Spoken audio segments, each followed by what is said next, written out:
Hi guys, this is Mr. Kolpak. I'm just trying to give you some help getting started on your matrix project for this week.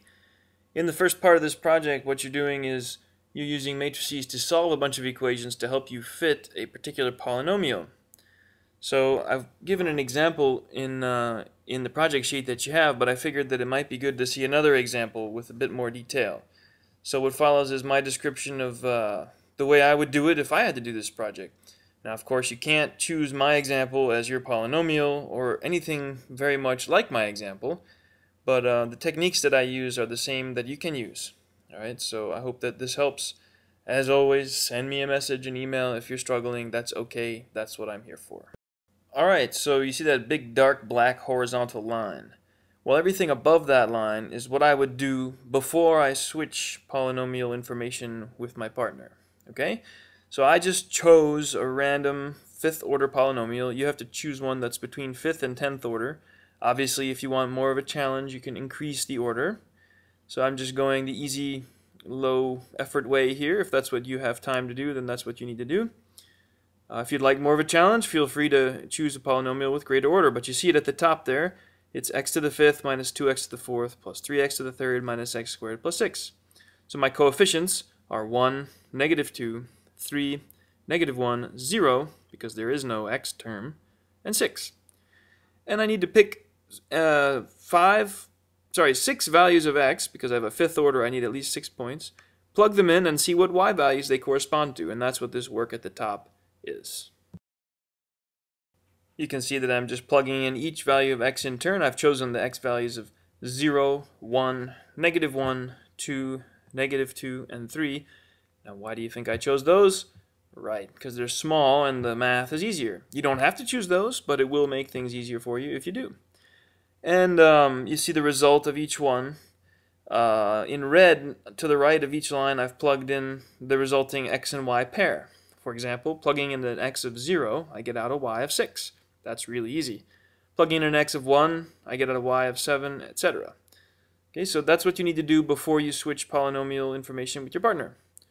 Once you've done that, what you need to give your partner is just that list of points that's written in red to the right of each line. Okay, give them that list of points, and if you give them 6 points, then they should know that it's a 5th order. If you give them 7 points, they know that it's an 8th order. I'm sorry, if they give them 7 points, they know that it's a 6th order, etc. The order is always going to be 1 less than the number of points you give them. All right. So once you give them that list of points, what they're going to do is what starts below this big dark line here. They're going to say, look, it's 6 points, so it must be a 5th order, so it has to look like this. Ax to the 5th plus bx to the 4th, etc., etc. And then they start plugging in the points that you gave them. The first point, again, is really easy. If you have an x of 0, then what you get is that f equals 6. In effect, you already have that 6th coefficient. But continuing, you plug in an x equals 1, and you get this equation. 7 equals a plus b plus c plus d plus e plus f, etc., etc. You plug in each of the ordered pairs they give you, and you end up with 6 equations and 6 unknowns. Now, this is a system you could solve any way you want, but as it turns out, matrices provide an easy way to solve this. So just turning that system of 6 equations and 6 unknowns into a matrix equation gives you what you see at the top of the board here. A, the big coefficient matrix, times x, the variable matrix, equals c, sort of the results matrix, those numbers on the other side of the equal sign. Okay, so once you get that all organized, you're obviously not going to do the inverse matrix with by hand. You're going to do it with your calculator, and it's going to actually take your calculator some time, I think you'll find, but it will do it. And if you use the frac or exact answer mode, in my example, you get this crazy matrix of fractions. I would like you to show me what inverse matrix you get, just so I can follow through what you're doing. So please put it into frac or exact mode and show me that inverse matrix as I've done here, A inverse.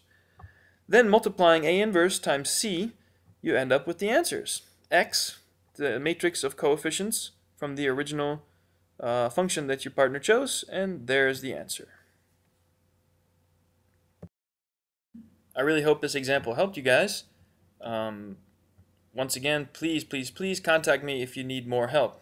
All right?